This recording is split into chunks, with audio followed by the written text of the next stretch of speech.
Hello and welcome to another Retro Core Volume 7, and kicking off the show is Virtua Racing on the Sega Mega Drive. One game that kicks the shit out of what the Super Famicom can do. Yep, the Super Famicom had the SP... no, it didn't have the SP chip, did it? It had the Super FX chip. Now this game is the only Mega Drive game to use the Sega SVP, which is the Sega Virtual Processor, and that allows the Sega Mega Drive to produce 9,000 polygons per second. Okay, well that's nothing compared to today's machines, but for back in the time when this was out, it was amazing.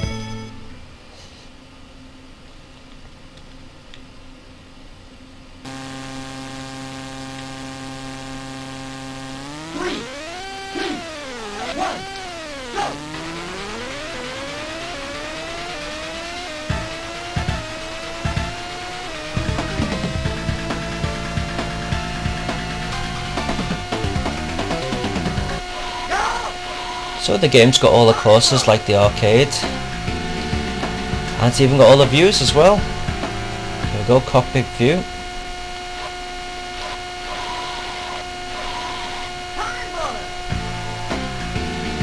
This view is actually the easiest to play it in. Oh, there you go, just crash as well. But the cockpit view is the most impressive. I'm going to play on this view. So as you can see, it's actually very nice, and it's got all the speech and tunes as well. The controls are spot on, considering the Mega Drive doesn't have a steering wheel, well, not that I know of.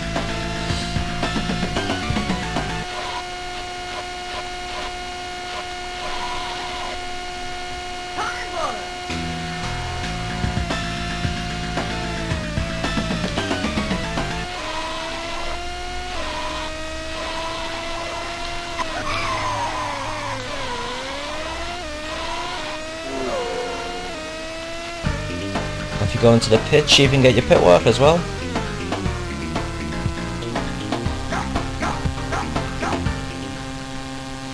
Good old Mega Drive sound there. Go, go, go!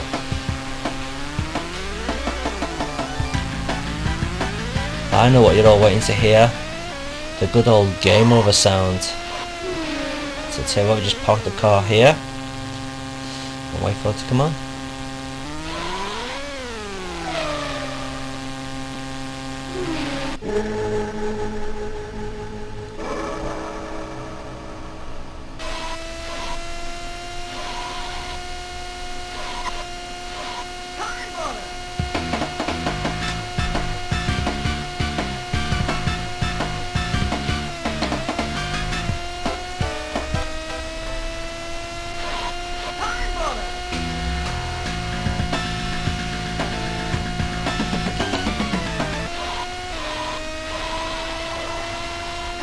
If I did have one criticism about this game, and that'd be that when you're playing it on a big TV, it's actually quite hard to see where you're going, due to the resolution being so low.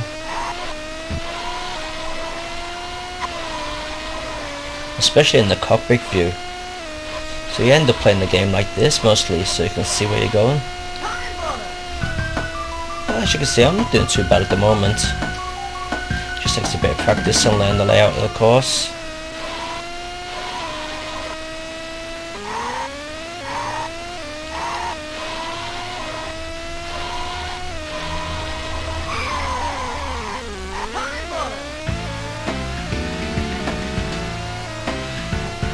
There's a little Sonic poster up here somewhere. Here it is. Just went past it. Now this makes me think whether the Sonic team had anything to do with the conversion.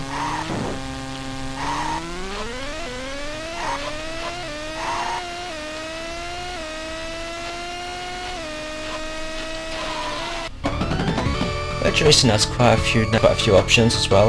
You've got the normal arcade version there. You've got a free run, which is the same thing but without any new cars. You've got options, of course, and records. But what is quite nice is the 2-player versus. So again, you can select what course you want to go on, how many laps, give a handicap, automatic transmission. Now the screen is split down the middle, but it still moves at quite a fair pace.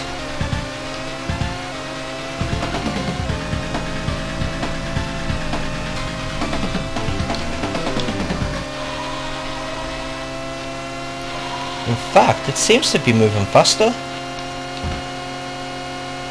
There are a lot more polygons there, but don't forget it's still running on Mega Drive. And actually this version of Virtua Racing is a lot better than the Sega Saturn version, which is by Time Warner, who fucked it up big time. Best version of course is this 32X version.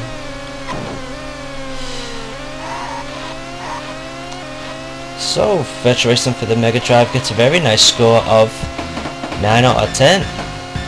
Virtua Core is quite happy to give it that. Considering when it was made, this was the fastest 3D polygon game on a console. So I laughed at the Super Famicom's Wild Tracks or FX Racer, whatever it's called. It actually has a lot bigger screen than what that game does as well. So if you got yourself a Mega Drive and you're after some real 3D action, why not get yourself a copy of this? As recommended by Retro Core.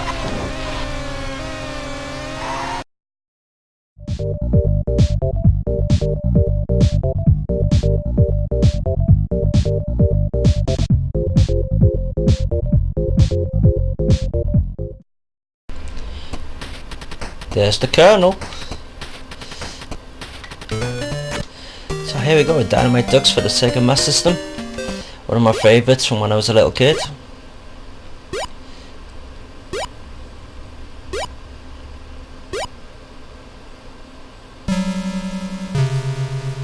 Oh, you bastard.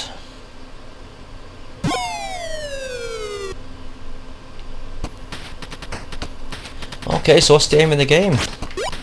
Well, pretty simple really. You've been turned into a duck, and it's up to you to walk around, beat the crap out of everything in sight, and rescue your girl.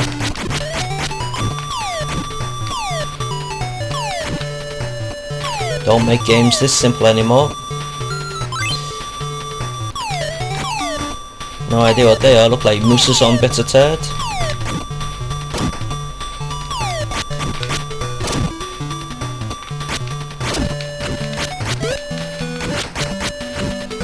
Now I always thought they were foxes, but actually cats.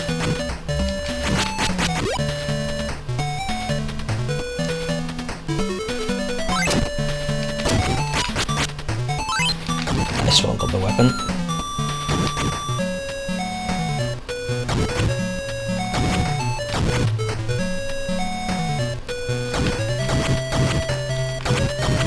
The game is pretty short, unfortunately. I think it's only got something like 5 levels. And about 3 different bosses which repeat. We have a fire boss, we'll see him again later on.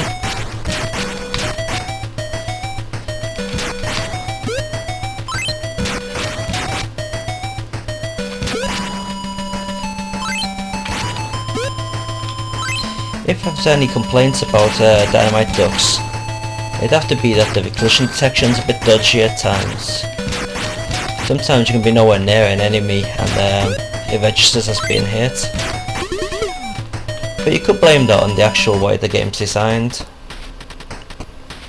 So as you can see here, this barrier has just appeared. Depending on where you are in the game, that barrier will either appear up here or down here, allowing you to do different paths throughout the game, which gives it that little bit of longevity. If there's such a word, a longevity.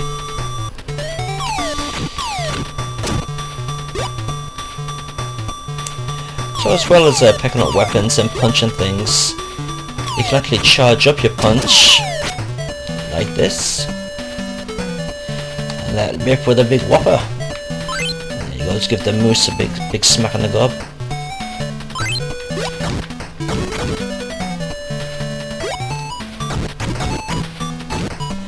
Considering this is run on a Master System, it's actually very colourful. One thing which I do say the Master System is better than the the normal Nintendo. The Master System was a lot more colourful.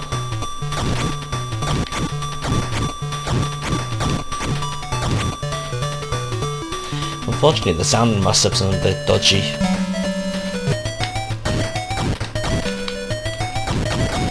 So for this weapon, for this boss, you're best using your big fist.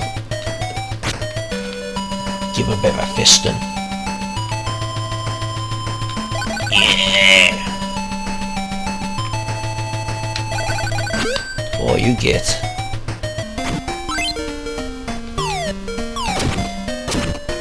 I must say one thing about Dynamite Ducks is the levels don't seem to follow any sort of pattern. I don't know whether that cloud thing that I just went down just before is like a time warp or something. But we're in modern day Japan. Now we're in the ancient Japan with pig geisha girls. A bit warped.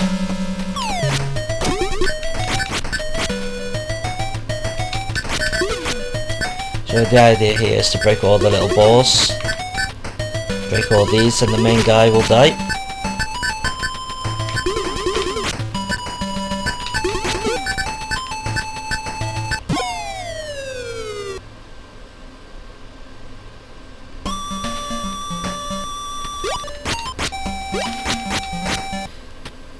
Seeing everything now, the Rhino American football players.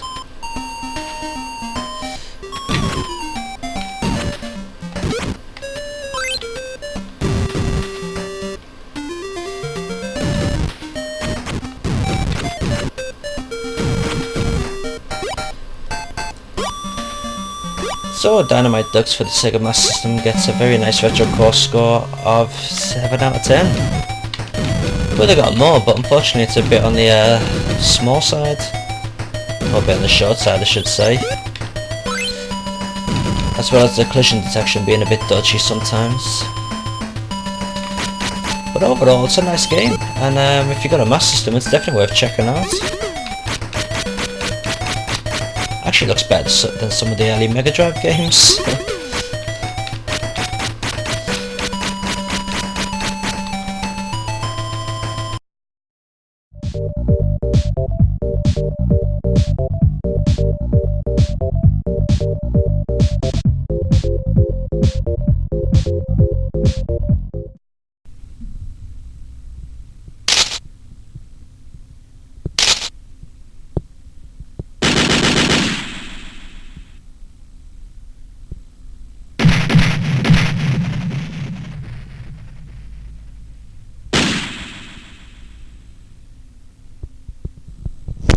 Elevator action returns.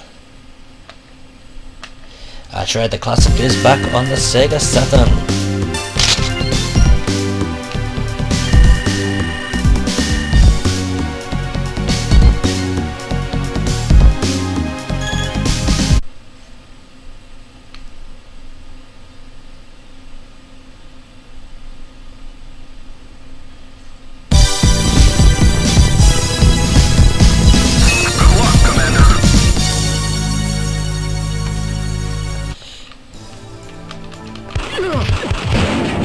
Now I know what you're thinking.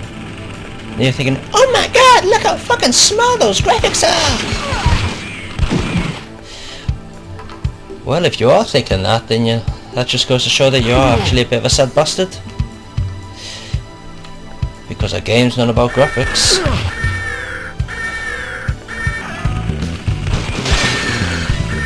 Actually, the game's not exactly on the tame side.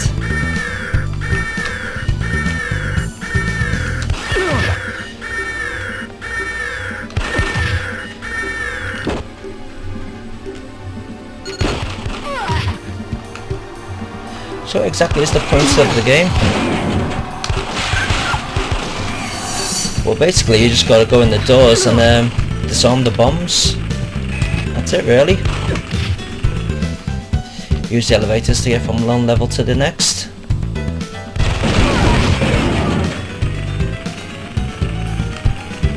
Which in burn alive, but maybe not.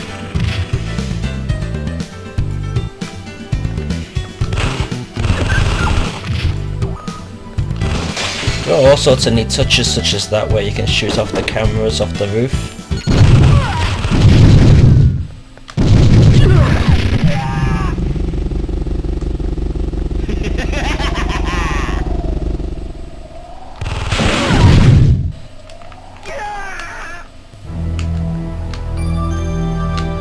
The blue doors actually let you go in and get some extra items such as points or life.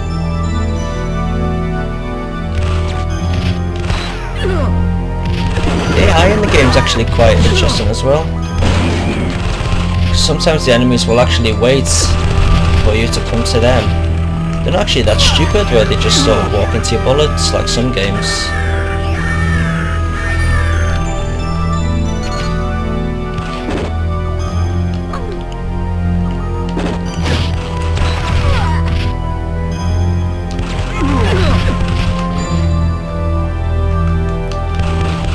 One of the nice touches what I like is when you get close to your enemies, you can actually smack them with the gun, like that.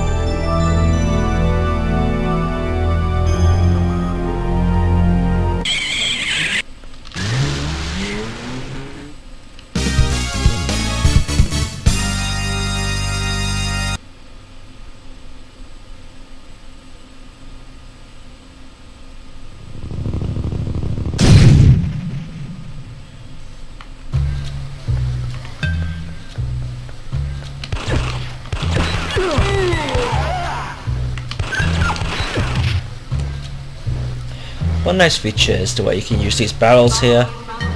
So I can sort of knock it down like that and explode somewhere else,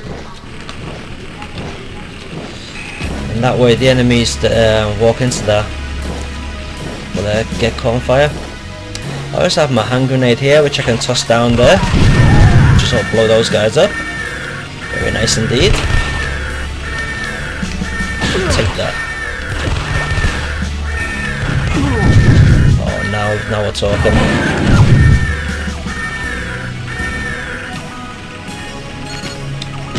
Whoop.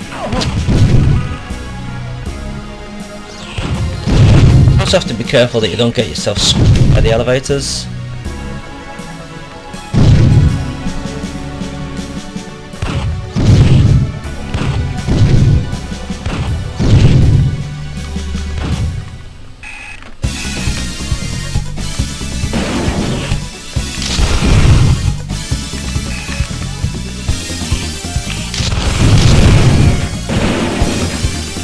Blown it there. One key to the game is make good use of your surroundings. There are actually quite a lot of explosive barrels which you can use to kill your enemies. But unfortunately, if you don't time it right, you can end up wasting them, like I did here. Just toss a couple of fucking grenades there. So anyone coming from that direction.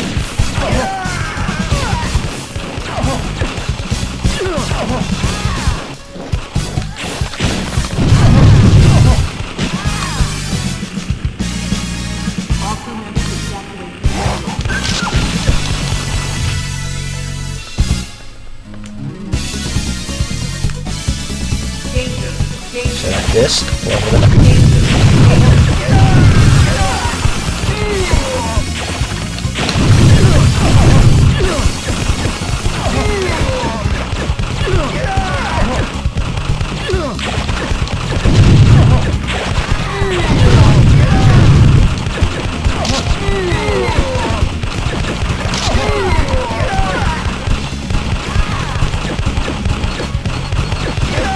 If anyone wondering, this is actually on easy.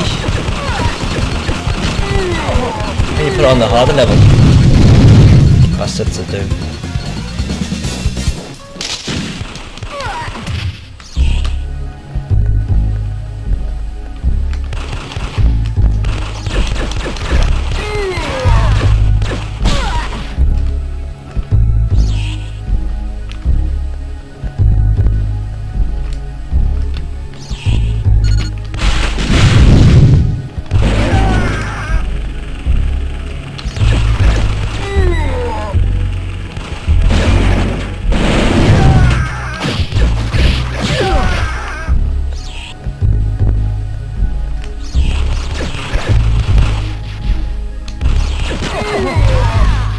To action. It's one of those games that keep you coming back all the time. You know, whether it's to better your score or if you just want to kill some people. There you go, I just knocked out the lights for this level.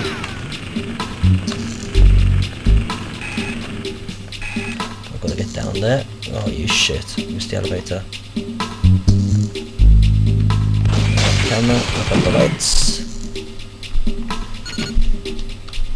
Now here's one of my favourite sneaky bits here. When the elevator comes down, I'll throw a hand grenade on it. Now if this soft blaster goes into it, which it's not going to, it'll burn to death.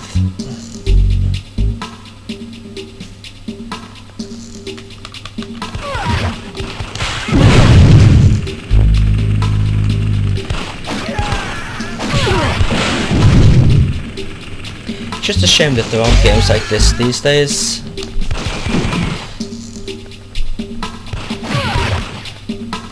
And if there were games like this these days, I'd be a lot happier.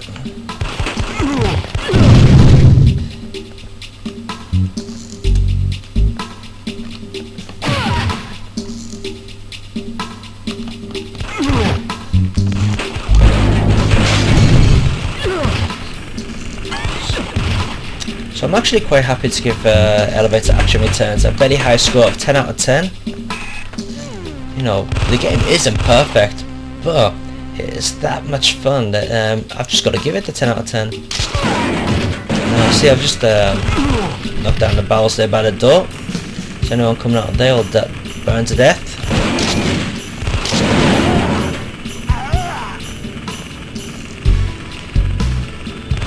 Another good thing about this game is that it's got that many levels that you're not going to be finishing it in you know, a couple of hours. It's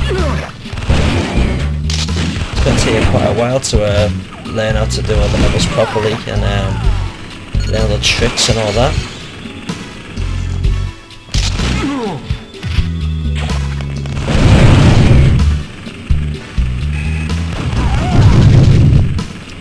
Yeah, I'll just kill these dogs before I go.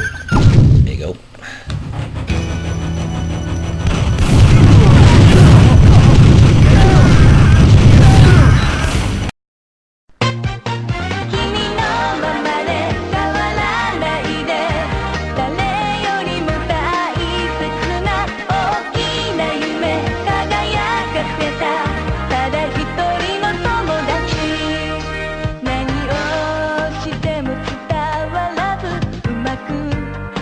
Night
Chomakai Mura for the Super Famicom,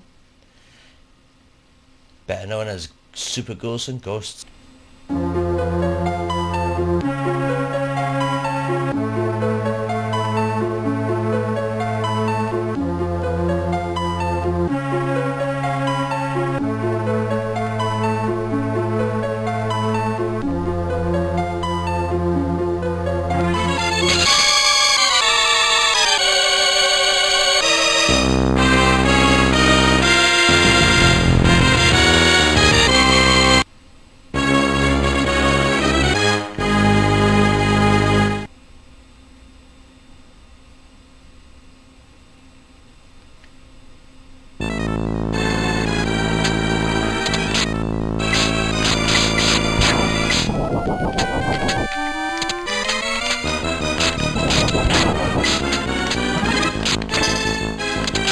That was good, wasn't it?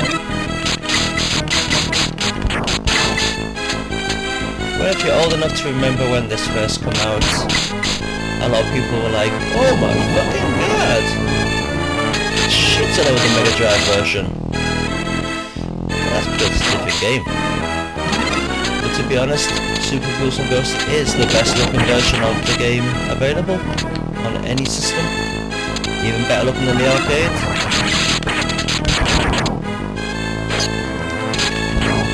Capcom really pulled the fingers out of their arse when they made this one. Unfortunately, forgot to add the option to shoot up, which makes it really difficult at times.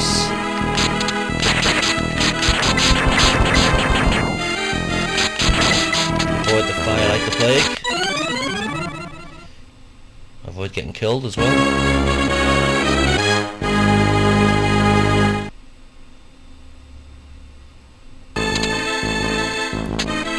Like all Ghouls and Ghosts games, this one is a right cheeky battle. I see you didn't expect that coming, did ya?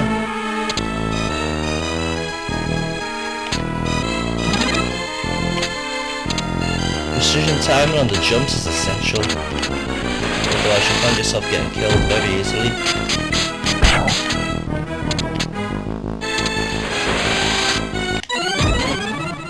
Like that.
Game first come out, magazines were printing stuff like,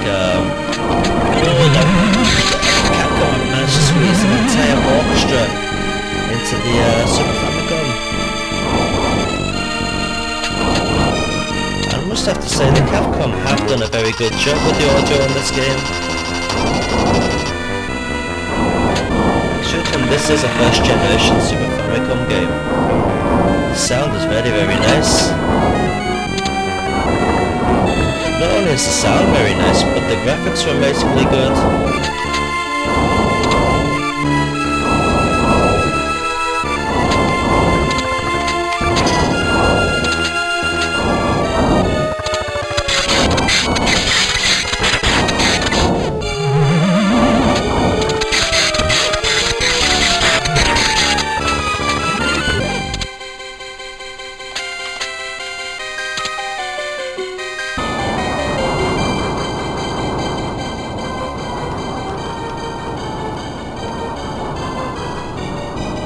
this is where Capcom's double jump that they've given us come in handy.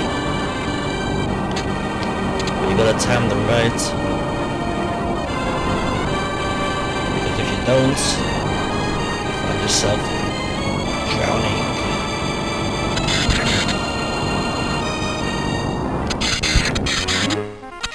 And there we go, up and down.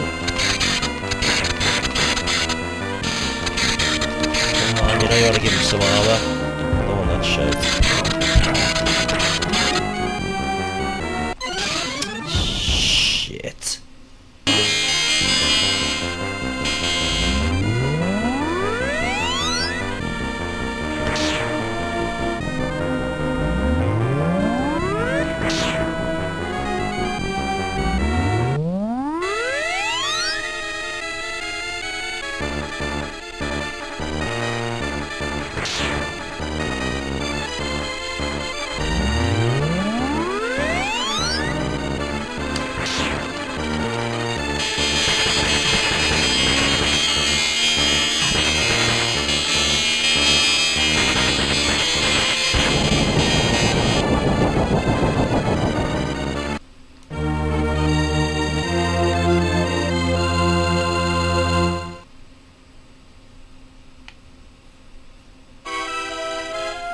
Throughout the game you can pick up different types of armor.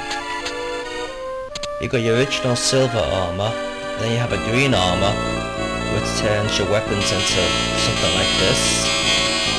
And then after the green armor you have this gold armor, which is pretty much like the special armor on normal Ghouls and Ghosts. You should hold down the fire button, the powder up, and let out some sort of magic.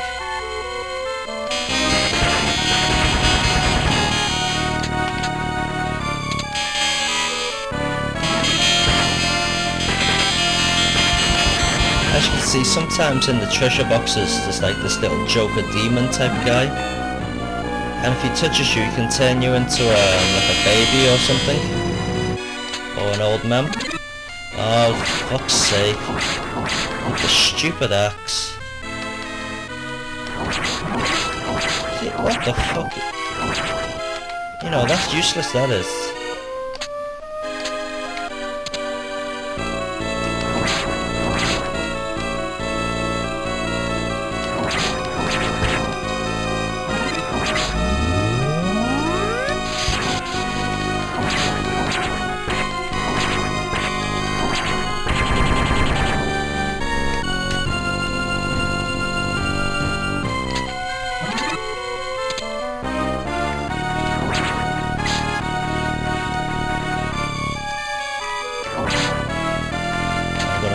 Up here.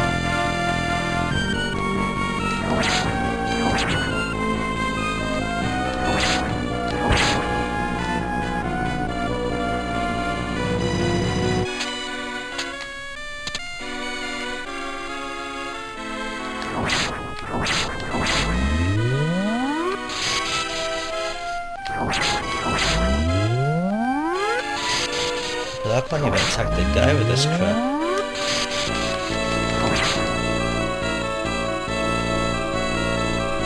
Show your ass. Ooh, that's hot.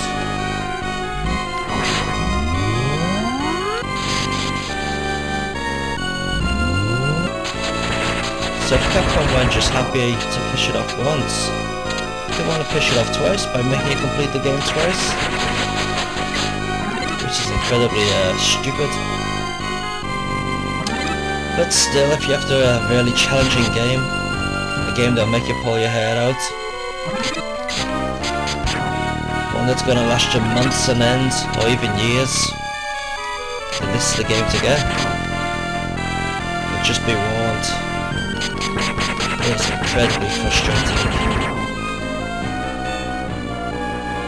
Beautiful graphics, beautiful sound, amazingly frustrating game. Game plays really well, but it's just so fucking hard. So we're going to give it the Retro Core of 7 out of 10. It would have got 9 out of 10 if you could bloody shoot up, but you can't. And it's too bloody frustrating. And there are far too many stupid weapons in, such as the axe.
This is a Fushigi dungeon.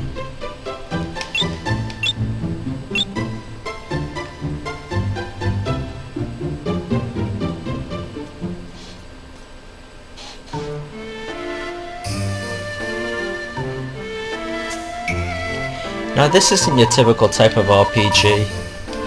It's actually a maze dungeon type RPG with random dungeons generated.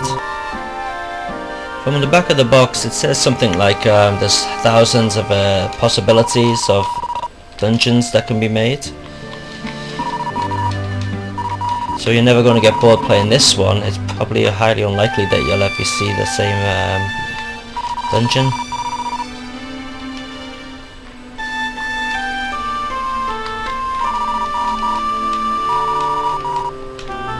Like all good RPGs, you have to go around visiting the people, ask them questions about what's going on and everything like that.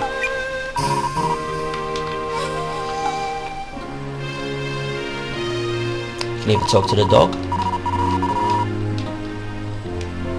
which is a fucking miracle. I didn't know dogs could speak. As you can see, the graphics are very nice on it.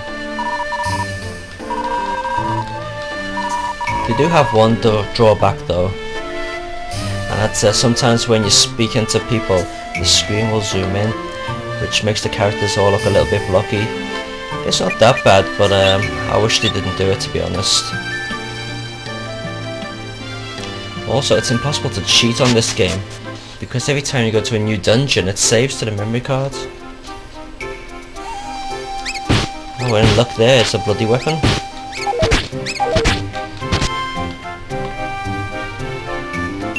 So you've got your map here, which we've just switched off. Switch it back on.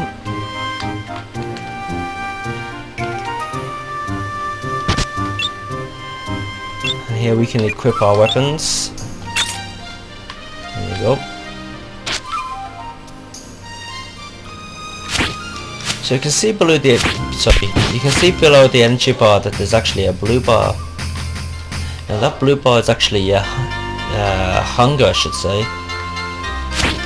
So when your character is hungry, you have to feed her. If you don't feed her, she'll die. Hey, we're fucking luck today. There's loads of weapons.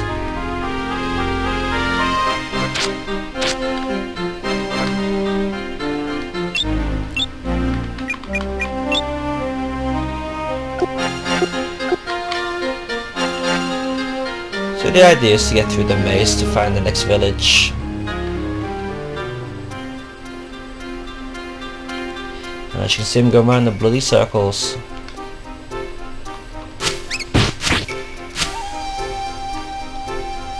Speed it up a bit there. There we go. There's the exit by the looks of it.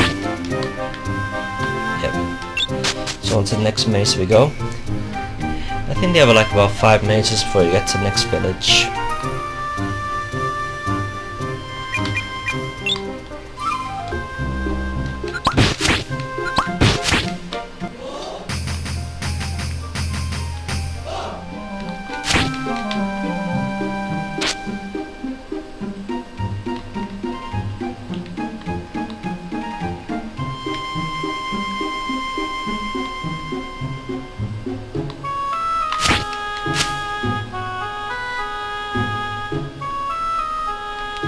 Sometimes you may feel that the map's getting in the way, so you can just switch that off over here. The only problem is you don't know where you're going then.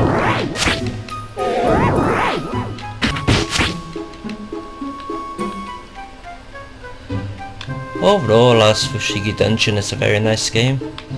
Visually it's very impressive, the sound on it is amazing. Really beautiful soundtracks, in fact that could actually copy them to a CD. But unfortunately, if you're not a Japanese reader, it's going to be pretty hard to play. Not only is the game going to be difficult, but the actual saving system's going to be a bit of a mystery to you. Because it is actually a bit weird the way it saves, and it overwrites itself all the time.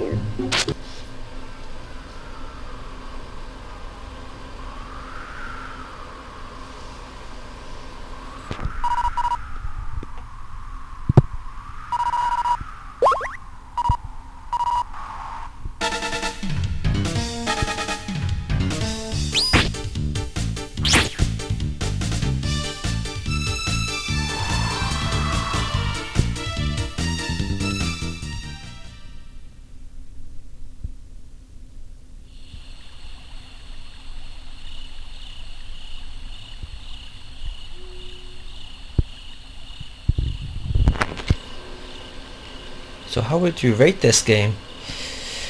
Well, if you're like me and you can actually understand it, it's actually quite a nice RPG. But if you're unlike me and you can't read Japanese and you can't understand a bloody word of it, you're gonna be fucked. So for those who understand Japanese, we're gonna give this the Retro Core score of 8 out of 10. Beautiful RPG, keep you going for a long time. Random dungeons, you're never going to be in the same place twice. But for those people who can't read Japanese, I'm afraid we're going to have to give this a score of 3 out of 10.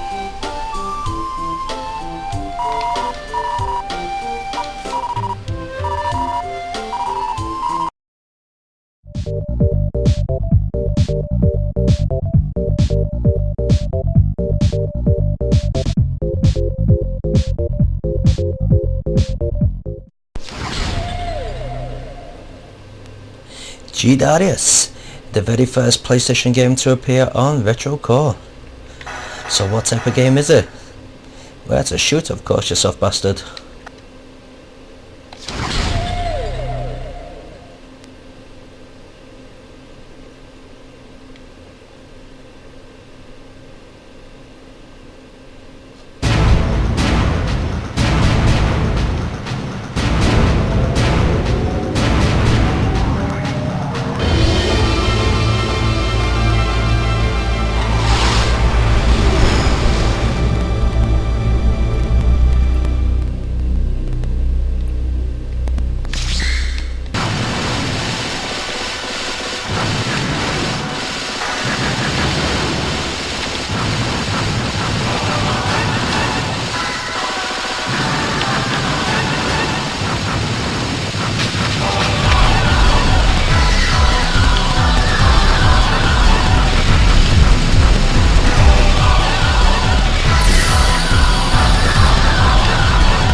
remember seeing this game years ago in the arcade. I thought it was a sack of shit. But to tell you the truth, I'm just being on some sort of miserable bastard drugs back then, because this is one hell of a good shooter.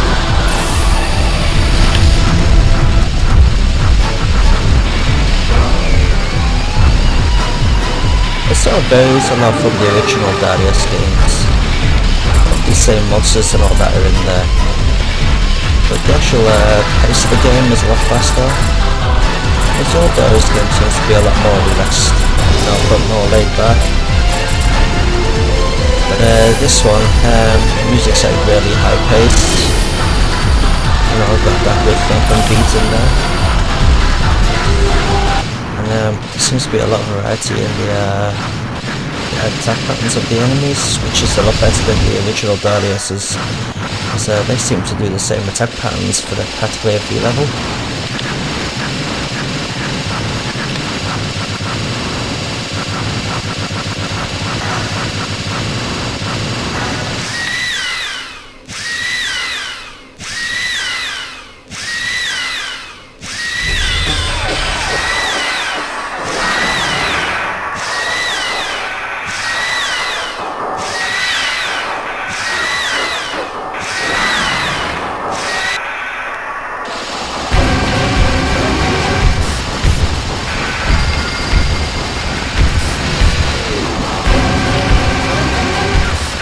One thing that's got to be said, and that the bosses are right bloody hard bastards.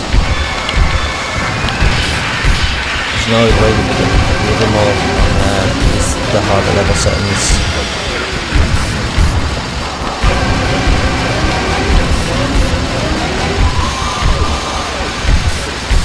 I've actually got this set on easy at the moment, and it's still quite a challenge.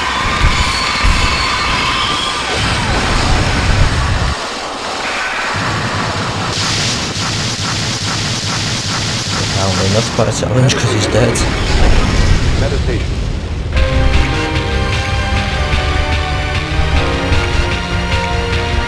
And in the good old Darius fashion, he chooses which levels will go to next.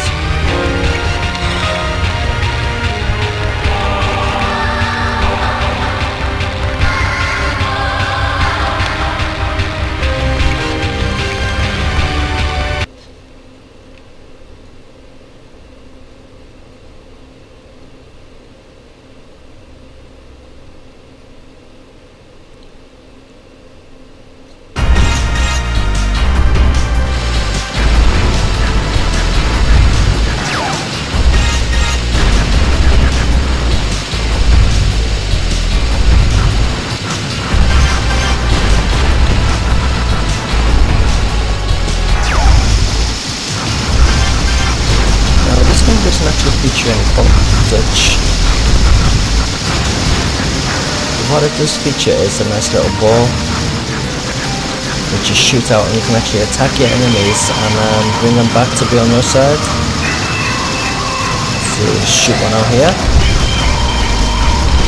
There you go, just grab that plate. Now he just follows me around. Pretty much like Darius Game on the Sega Saturn really.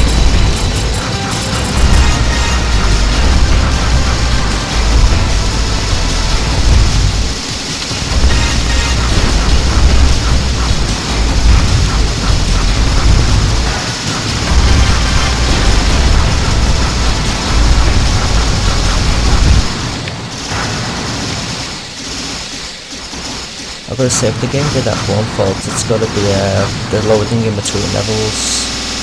Well, not in between levels, actually as the level's going on.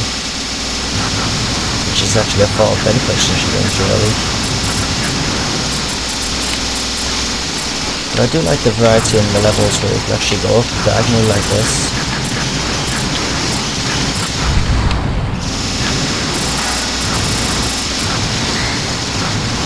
Let's see if I can grab somebody to be on my side.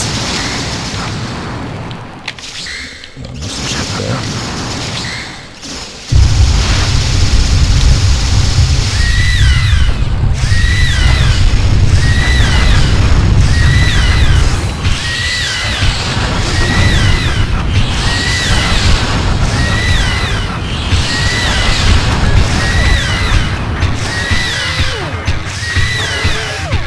levels you can actually choose which way you want to go. So we're going to go on the F track now.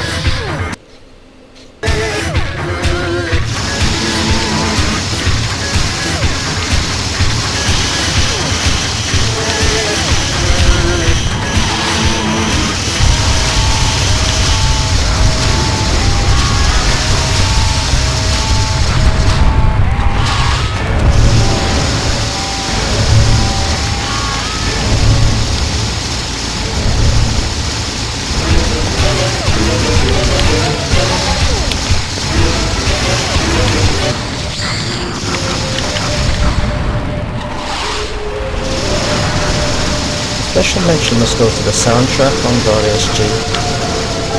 Even though I was a miserable bastard a couple of years ago and I thought this game was crap, I actually did buy the soundtrack. It's a good mix of upbeat, I don't know what to call them really, dance, techno, whatever, or upbeat tracks, whatever, and then you've got some haunting melodies like this one. Coming to the last stage on my side. Also, visually, the game's actually very impressive for the PlayStation. In fact, PlayStation owners might have noticed that this game does actually look better on this video than it does on the real PlayStation. And I'll tell you, it's not running on the PlayStation 2. So, I look here nice to wonder there.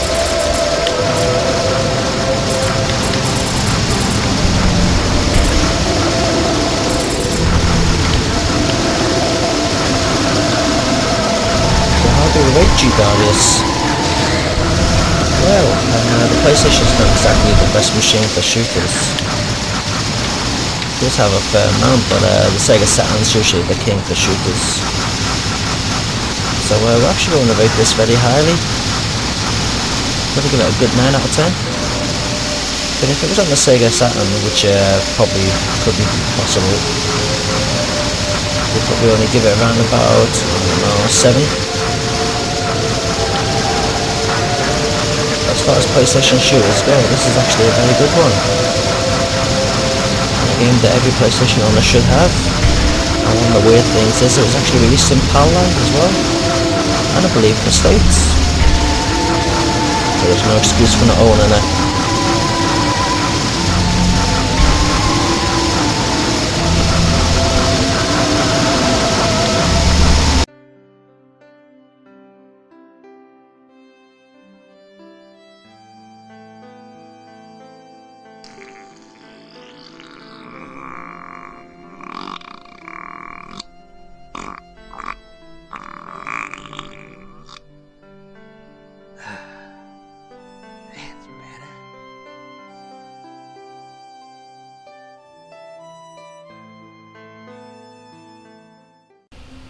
Okay, here we go with the new feature here on Retro Core, Shite of the Month.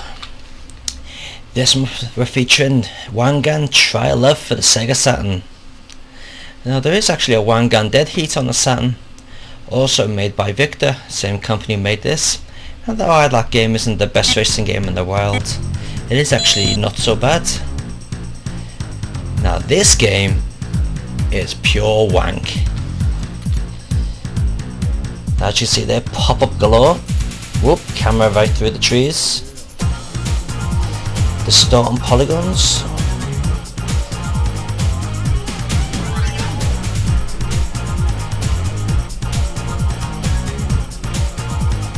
Oh, where the hell's that building gone? There you got a rear view mirror. Oh, for a second. Hang on, they're gonna drive into the sea.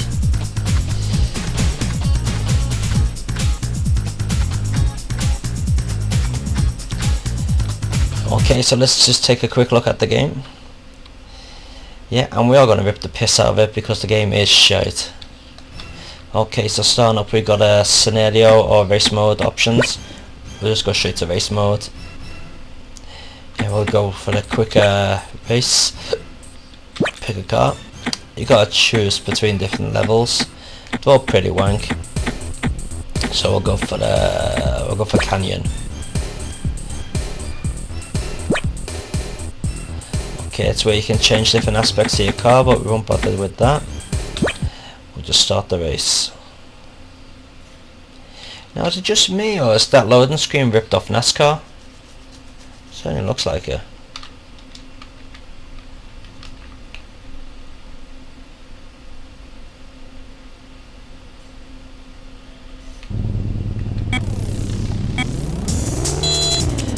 Now for the start, you got B, which is the accelerator, then you got to hold down C to put the car into gear, and you use the D-pad to actually put it into gear.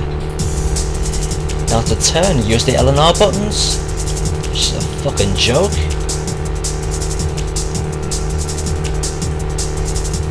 Okay, I think I better change gear. Third gear. As you can see, it's not easy to change gears and steer at the same time. Where the fuck am I going here?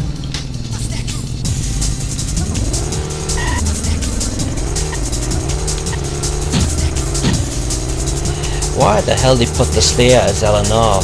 I don't know. Look, the car won't even turn around the bloody corner. So there you go, that's Shite of the month. Oh, Daytona rip-off there. Bit of an arch there from Daytona. Absolutely unplayable racing game from Victor. Bad control, shit graphics, unbelievably wank physics, and just pure shite basically. So whatever you do, don't buy Wangan Love Trial on this Sega Saturn.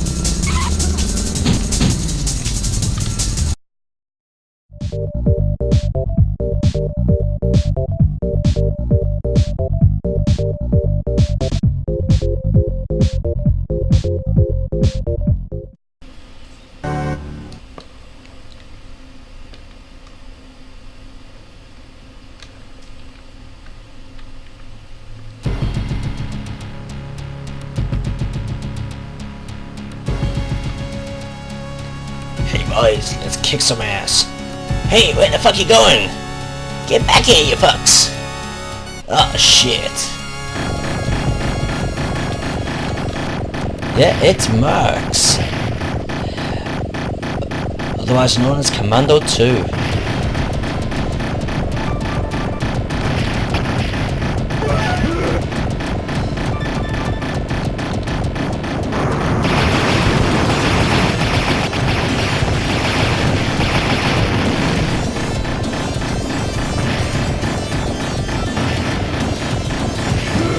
One of my favourite shooters from the late 90s, or the late 80s I should say.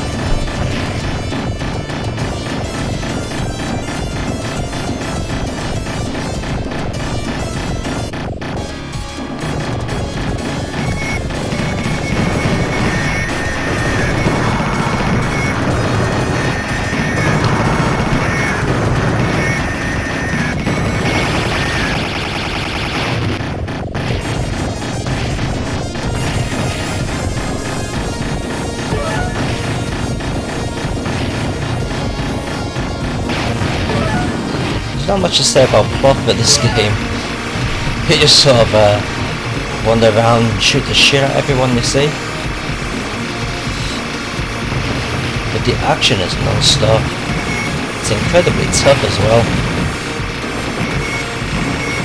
Yeah, again another instance of a classic being a lot better than the stuff we got today.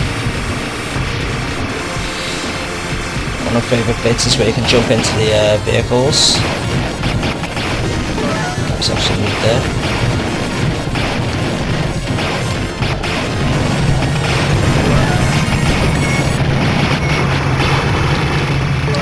Throughout the level you can find power-ups and whatever. Give yourself some better weapons. As well as eating greens like that.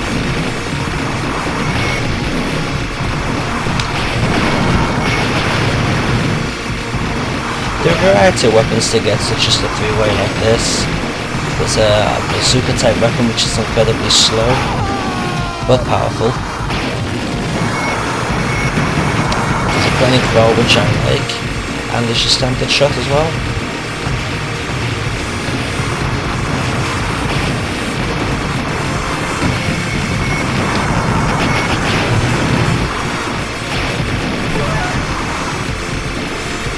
Each of those weapons can actually be powered up as well.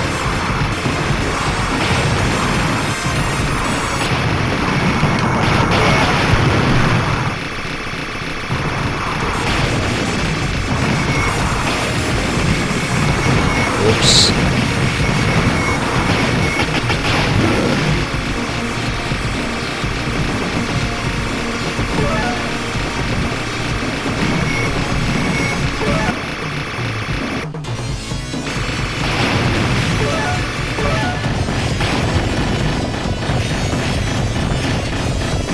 Power up there, just grab that, make your weapon a bit more powerful.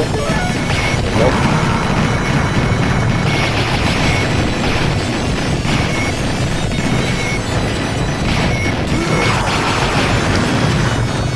You may notice it's got push start written down at the bottom of the screen twice. That's because this game's actually 2 players simultaneously, which is great when you got your mates with you. Unfortunately, most of my mates hate playing games. Miserable fuckers.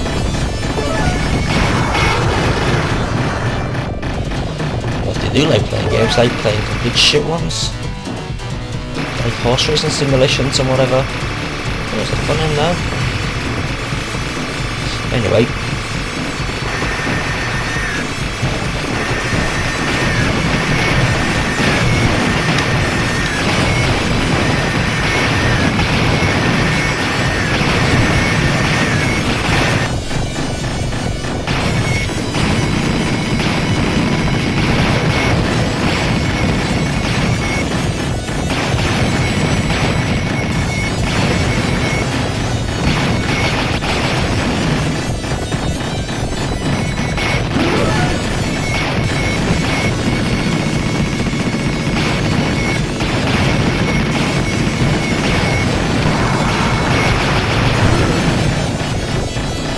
It just me, that those pink guys look like ninjas.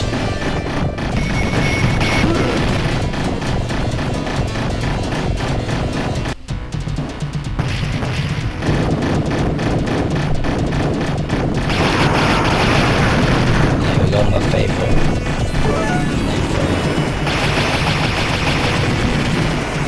The amount of detail that's gone into the graphics as well is also very nice. So the guys burning to death there.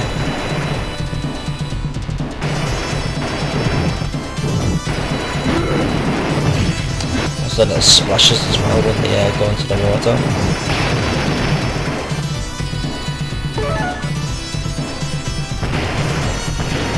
It was actually a very nice conversion of this for the Sega Mega Drive,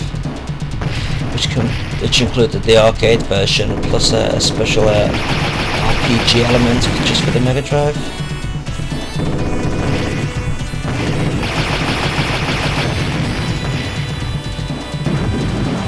There you have it, there's Mercs for the arcade, which of course very happy to give this a good score of 8 out of 10.